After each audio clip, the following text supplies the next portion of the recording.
жителите на таа населба, на овој локалитет, во тоа младо камено време неолитот, ги вршеле своите обредни активности, кога населбата ги прославувало одредени, да речам, религиозни денови, празници. Така да, овој објект е единствен од ваков тип пронајден на Балканот и е реставриран, реконструиран и донесен тука во оваа изложбена сала. Жртвеникот има еден главен простор каде што она лице кое што ги извршувало тие обредни активности, прво тука во тој поголем простор ги извршувало тие активности, а после тоа жителите на населбата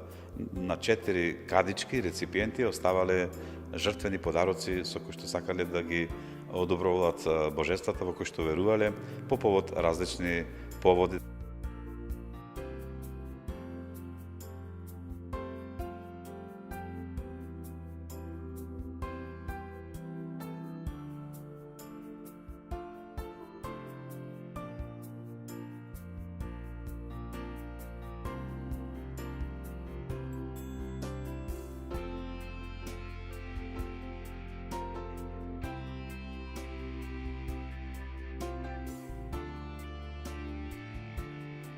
А тоа се култови кон божества,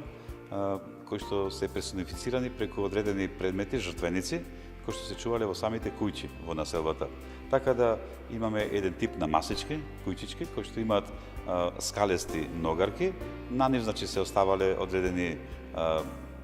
жртви, приноси, житарици, пијалоци, храна, кога биле тие денови на религиозни обреди, вршење, а исто така значени се предметите во вид на куќа, модели на куќа, кои што се од два типа. Едниот тип е отворен тип на модел на куќа, без покрив, и другиот затворен тип, како и вториот затворен тип на модел на куќа, специфично што во горниот дел имало отвор во кој што се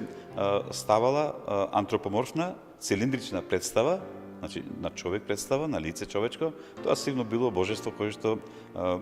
буквално било божество кое што го чувало огништето.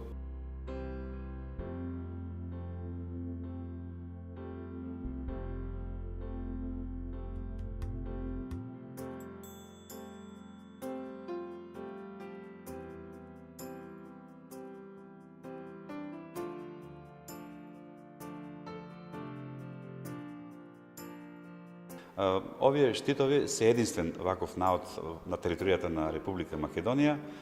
редок наод, доста редок наод, припаѓале сигурно на некој гардиста, на некој член на гардата на самиот крал, кој што живеел на местото каде што била некој засега уште за археолозите непознат град, кој што можеби тоа е Пелагонија, на археолошкиот локалитет Старо Бонче, меѓу двете села Подмол и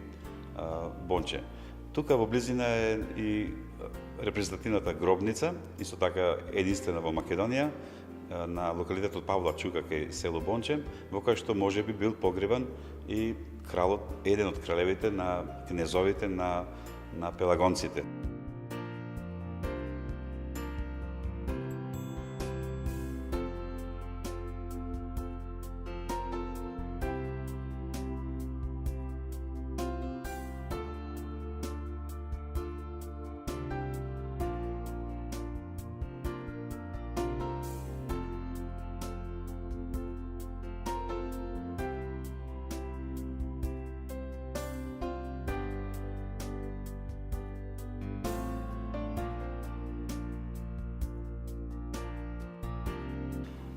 Истражување од 1955 година, откриени се неколку градби,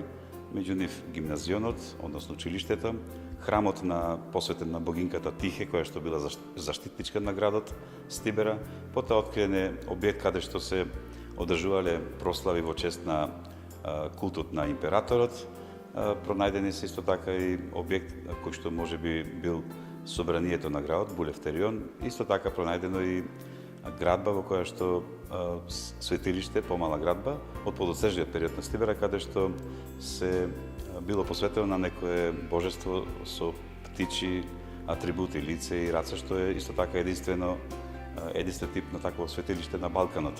Пронајдени се при археолошките истражувања голем број на скулптури изработени од мермер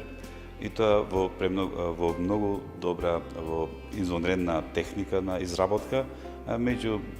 така по позначајните представи се на божествата Дионис, Асклепија, богот на медицината, Херакле, богинката Нике, богот Меркур и скулптури на многу видни граѓани кои што помагале во развојот на градот.